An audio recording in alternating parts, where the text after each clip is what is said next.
From the National Service of the Liberia Broadcasting System, good afternoon. This is ELBC Newsline, 30 minutes of the most compelling news from across Liberia and other parts of our one world.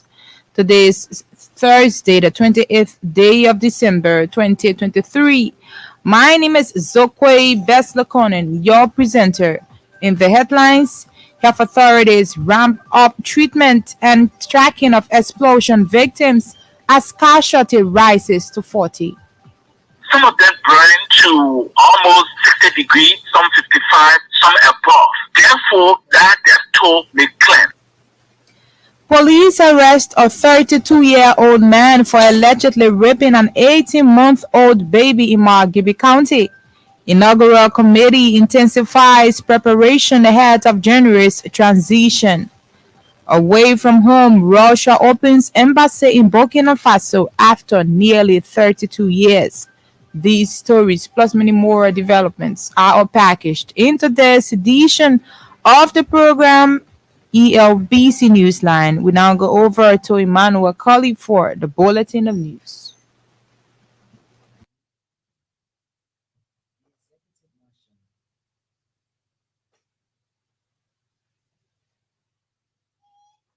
The executive mansion says President George Weah has given his full backing to health authorities in the ongoing efforts to provide treatment to those affected by the Tenko explosion. The Liberian leader wants health authorities to beef up manpower and equipment where necessary in frantic attempt to save lives. In a statement Wednesday, President Weah rallied the National Disaster Management Agency, the Red Cross, Goodwill Liberians, and all requisite institutions to reach out to those affected by the disaster. The Liberian leader showed the government support to recovery and treatment efforts, describing images of the incident as deeply disturbing. At the same time, health authorities have intensified tracking of survivors and those presumed missing since the Tenko explosion in Tototabon County. Liberia's Chief Medical Officer, Dr. Francis Kitty, disclosed that 40 persons have now known to have been killed in the tragic incident. Dr. Kitty told ELBC Thursday the tracking exercise will give authorities a clear picture about the exact casualty and those affected by the explosion. Some of them burn to almost 60 degrees, some 55, some above. And so there were people that were in critical state. And therefore, that death toll may climb. Meanwhile, Dr. Kitty disclosed that some of those who sustained major injuries are currently on ongoing treatment at different hospitals in Monrovia. He named JFK Medical Center, the 14 Military Hospital, St. Joseph Catholic Hospital, and ELWA Hospital as some of the hospitals where the victims are. A 32-year-old man is facing police inquiry for allegedly raping an 18-month-old baby in Margibi County. Suspect Daniel Simbe allegedly committed the act after the child's mother, Famata Kamara, had left her in the bathroom to attend to customers in the market. According to our correspondent, suspect Simbe was caught by a resident while committing the act. Our correspondent said the suspect was turned over to the police through the intervention of the Commissioner of Yankwali Town in the county, James Ways. Medical reports from the Kakata Comprehensive Health Center indicate that the 18-month-old child was tampered with. Meanwhile, the suspect is expected to be charged and sent to court following police provisional investigation. The inaugural committee for President-elect Joseph Boakai has spoken of progressive preparations to ensure a successful transitional ceremony on January 22 next year. The head of the committee, Madam Miata Famula, said the committee is working vigorously to ensure fruitful inauguration amid some challenges. Madam Famula was speaking Thursday on ELBC Super Morning Show.